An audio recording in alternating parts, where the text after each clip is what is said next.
मैं गीता पर हाथ रखकर कसम खाता हूं, जो भी कहूंगा सच के अलावा कुछ नहीं कहूंगा। जज साहब, शहीद स्मारक पर जो भी कुछ हुआ मेरी आंखों के सामने हुआ। मुझे इस बात का ताज्जुब है और अफसोस भी है कि ब्रिगेडियर सूर्यदेव सिंह जैसे जिम्मेदार और सुलझे हुए अफसर ने ऐसा कदम क्यों उठाया जिससे निर्दोष लोग मारे गए। इस हत्याकांड के जिम्मेदार ब्रिगेडियर सूर्यदेव सिंह ही हैं।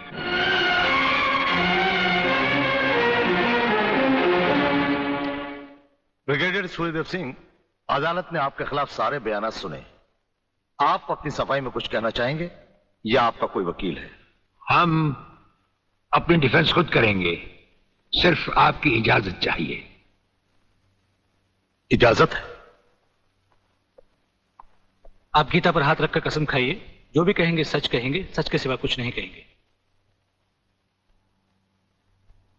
जज साहब, क्या अदालत को यकीन है कि गीता और कुरान या बाइबल जैसे पवित्र ग्रंथों पर हाथ रखकर जो गवाहियां दी जाती हैं वो सच होती हैं? अगर इन कस्मों के बावजूद भी गवाह सच नहीं बोलता तो फिर अदालत में इन पवित्र ग्रंथों का अपमान किस लिए जज साहब?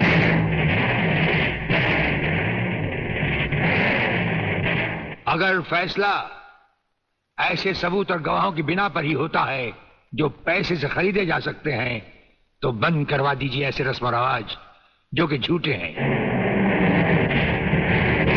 ये मुकद्दस ग्रंथ हमारे धर्म और ईमान का ताज है, हमारी जिंदगी की बुनियाद है। हम ये कसम खाएं भी तो कैसे खाएं? यह अदालत आपकी दलीलों की कदर करती है ब्रिगेडियर साहब, लेकिन यह अदालत की बरसों पुरानी रस्म है जो मैं नहीं बदल सकता। तो फिर हम भी अपने जमीर के खिलाफ नहीं जा सकते, चाहे वो अदालत हो या जंग का मैदान। आप अपना फैसला सुनाकर अदालत की रस्म को पूरा कीजिए। तमाम सबूत और गवाहों के बयानात को मद्देनजर रखते हुए यह अदालत इस नतीजे पर पहुंची है कि शहीद स्मारक पर बेगुनाहों पर पुलिस ने गोली ब्रिगेडियर सूर्यदेव सिंह के कहने पर चलाई। इसलिए यह अदालत ब्रिगेडियर सूर्यदेव सिंह को 1 साल कैद की सजा सुनाती है।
हमारी मीटिंग का बंदोबस्त हो गया?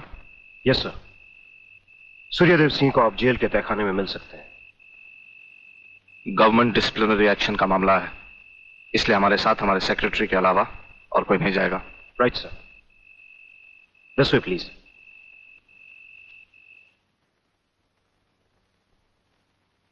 आप इधर उधर देखने की तकलीफ मत उठाइए मंत्री साहब, हम देख भी चुके हैं और सुन भी चुके हैं। यहाँ दीवारें तो हैं लेकिन इनके कान नहीं। आपका वागले से अलग हो जाना, वागले का भरी अदालत में आपके खिलाफ बयान देना, आपका गिरफ्तार होना भाई ये सब मेरी समझ में पूरी तरह से नहीं आया। इसलिए तो आपको हमने याद किया है। और जब कभी जरूरी समझा जाता है तो इंस्पेक्टर वागले इसी तरह भेस बदल कर हमसे मिलने यहाँ आते रहते हैं।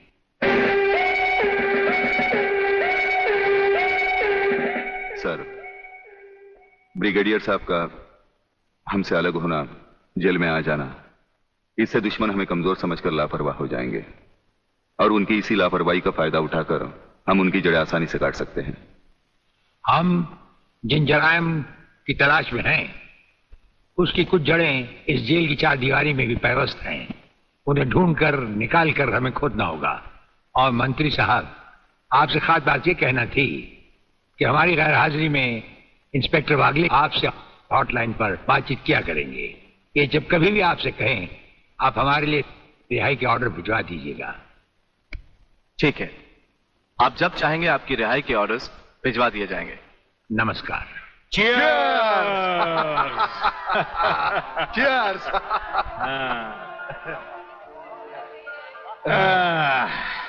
नया साल बहुत बहुत मुबारक हो प्रलयनाथ।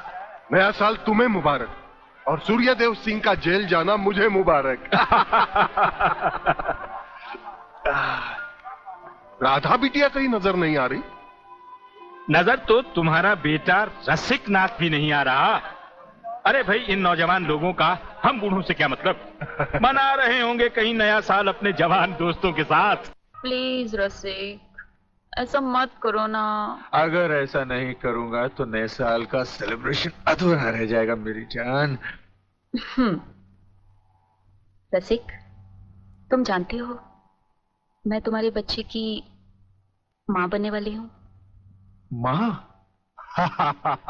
यानी प्रेग्नेंट?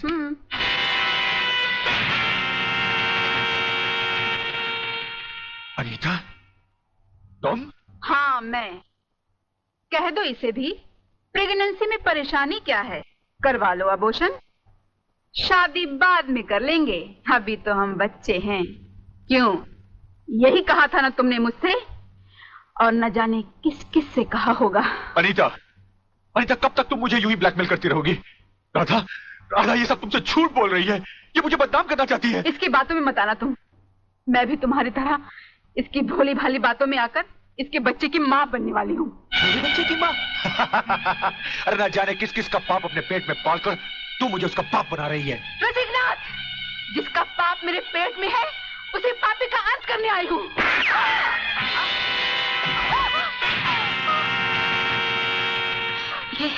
ये तुमने क्या किया? रसिक, तुमने इसे मार डाला? तो और क्या करता? हजारों औरतें जबरदस्ती मेरे गले पड़ रही थी। आज मैंने तुम्हारी सही शक्ल देख ली है रसिकनाथ। अगर ये एक बाजारू औरत थी तो तुम भी एक बाजारू कुत्ते हो जो जगह जगह मुंह मारते फिरते हो। मैं आज तुम्हारा भांडा फोड़ कर रहूंगी। मैं अभी पुलिस को फोन करती हूँ। साली, ज्यादा समझदार बनने की कोशिश की तो तेरा भी यही आशा कर दूंगा, समझे?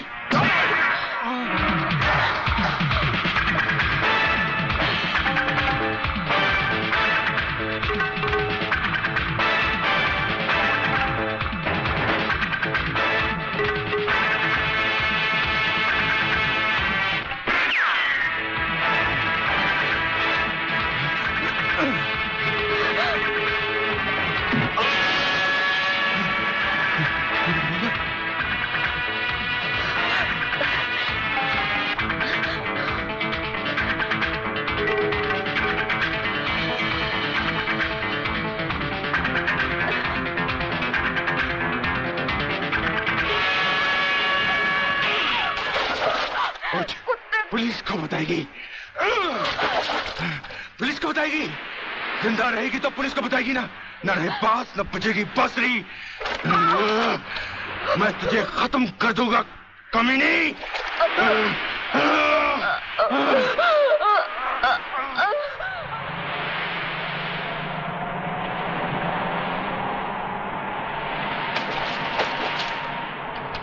तो पीने का मजा ही नहीं आता।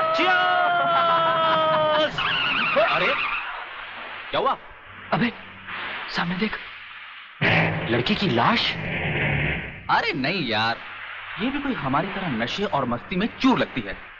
चलो उसे और पिलाते हैं, अपना भी नया साल सुधर जाए। अबे नया साल सुधारने के बच्चे, अगर लफड़े में फंस गए ना तो जिंदगी बिगड़ जाएगी। हमें क्या मालूम वो जिंदा है या मुर्दा? क्यों संजू? कुछ भी हो आलोक, मगर इंसानियत के नाते उसे देखना हमारा फर्ज है। चलो चलो देखते हैं।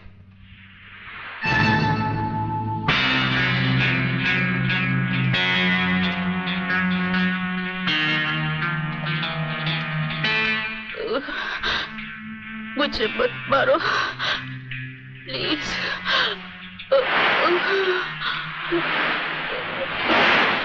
भगवान की मुझे मत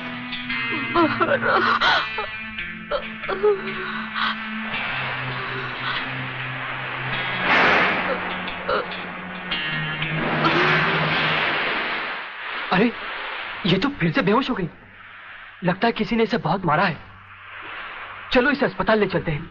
डॉक्टर साहब। यस, क्या बात है? डॉक्टर साहब, ये लड़की बहुत सीरियस है, आप बचा लीजिए प्लीज। लड़की? कहाँ है लड़की? कौन है ये? हम नहीं जानते। तुम नहीं जानते तो इसे लेके क्यों आए हो? कहां से लाए हो? बीच से। ये हमें बीच पर बेहोशी की हालत में मिली थी। बेहोशी की हालत में?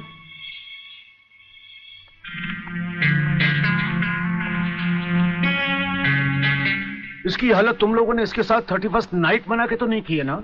हम लोगों ने? ये क्या कह रहे हैं डॉक्टर साहब? नहीं नहीं, हम लोगों ने ऐसा कुछ नहीं किया। देखा तुम लोगों ने? मैं तुम लोगों को पहले ही कह रहा था। मगर नहीं यार, चुप रह तू, डरता क्यों है? डॉक्टर साहब, ये वक्त इधर उधर की बातों का नहीं है। हम पर भरोसा कीजिए और जल्दी से इलाज कीजिए। बातों से समझदार मालूम होते और मुंह से शराब की बदबू भी आ रही है। लेकिन भाई मेरे ये मामला तो पुलिस का है। पुलिस? हाँ। मगर पुलिस क्यों डॉक्टर साहब? क्योंकि इस तरह के केसेस पुलिस में दर्ज करवाए जाते हैं। मैं इंस्पेक्टर को अभी बुलाता हूँ। इंस्पेक्टर नीचे बैठा है। डॉक्टर साहब, संजय। आप लोग बैठिए। इंस्पेक्टर, कहाँ गए वो लोग? साहब, हम लोगों को मार के वो दोनों भाग गए। क्या बात है डॉक्टर साहब, आप इतने परेशान क्यों हैं? इंस्पेक्टर साहब, पता नहीं वो 3 लड़के इस लड़की को बेहोशी की हालत में यहाँ लाए। मैं आपको बुलाने गया, इतने में वो भाग गए। भाग गए?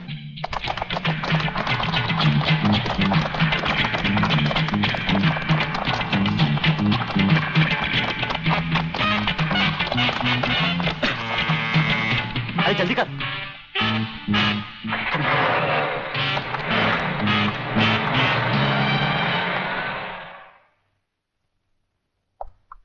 सर, ये है उस लड़की की मेडिकल रिपोर्ट। रेप केस है? नो सर, लड़की के पेट में 2 महीने का बच्चा है। लड़की को होश आया? No sir. उसका कुछ अता पता? अब तो उसके होश में आने के बाद ही पता लगेगा कि वो कौन है और उसके पेट में बच्चा किसका है। अंकल सेब अंकल। अरे अंकल सेब अंकल। अरे बेटे, अंग्रेजी को मार गोली और हिंदी में समझा। क्या बात है? सगाश्री, पिताश्री मेरे परलोक सिधारने का प्रबंध कर रहे हैं। अरे तुम वो मेरी हत्या कर। तुम जैसी कमीने औलाद को मार डालना ही बेहतर होगा। देखता हूँ आज तुम्हें कौन बचाता है। प्रलयनाथ, तुम बीच में मत बोलो जीवनलाल। इस कमीने ने आज मेरी इज्जत मिट्टी में मिला दी है। मैं इसे जान से मारू। बात क्या है? क्या किया है इसने? ये बात तुम मुझसे पूछो तो अच्छा होगा। अच्छा अच्छा, रुक जाओ, शांति करो। बेटे रसिक, चलो उठो, बताओ क्या बात है? अंकल, अंकल मैं। हाँ हाँ बोलो, डरो मत। अंकल मैं एक लड़की से मोहब्बत करते हो, यही ना? हाँ। तुम भी कमाल करते हो प्रलयनाथ। बेटे की मोहब्बत बर्दाश्त नहीं कर पाए, उसे मारने पर तो लाए। अरे मोहब्बत करना तो आजकल के नौजवानों का फैशन है। बात यह नहीं है जीवनलाल, सच तो यह है कि इसकी मोहब्बत के चक्कर में वो लड़की इसके बच्चे की मां बनने वाली। ओहो, तो इसमें कौन सी नई बात है? करवा दो शादी। और अगर लड़की अपने बराबर की नहीं है तो करवा दो एबॉर्शन। मगर जीवनलाल बात यह है। अरे यार, ऐसे मामले में बात कुछ नहीं होती, सीधी सी बात है। अगर वो लड़की नहीं मानती तो पैसे वैसे देकर अपनी जान छुड़वा लो, और अगर फिर भी नहीं मानती तो तुम्हारे लिए किसी की जान लेना कौन सी नई बात है? प्रलयनाथ, तुम तो खामखा उस लड़की के लिए अपने बेटे की जान के पीछे पड़े हो। दरअसल बात यह है जीवनलाल कि वो लड़की तुम्हारी बेटी राधा है।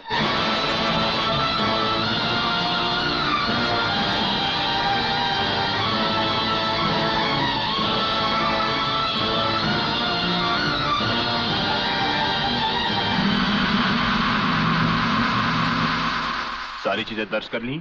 जी साहब। और हाँ, इस डेड बॉडी को जल्द से जल्द पोस्टमार्टम। साहब, ये पर्स मिला है।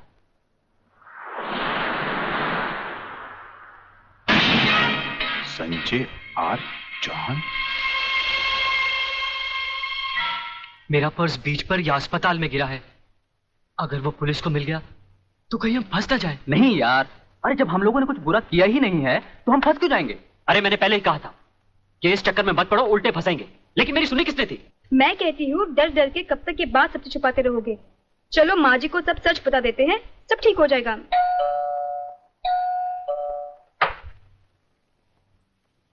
नमस्ते। नमस्ते। क्या बात है इंस्पेक्टर साहब? हम शक की बुनियाद पे आपके बेटे संजय और उसके 2 दोस्तों को गिरफ्तार करने आए हैं। गिरफ्तार? क्यों? क्या जुर्म किया है उन तीनों ने? ये आप अपने बेटे से पूछ लीजिए।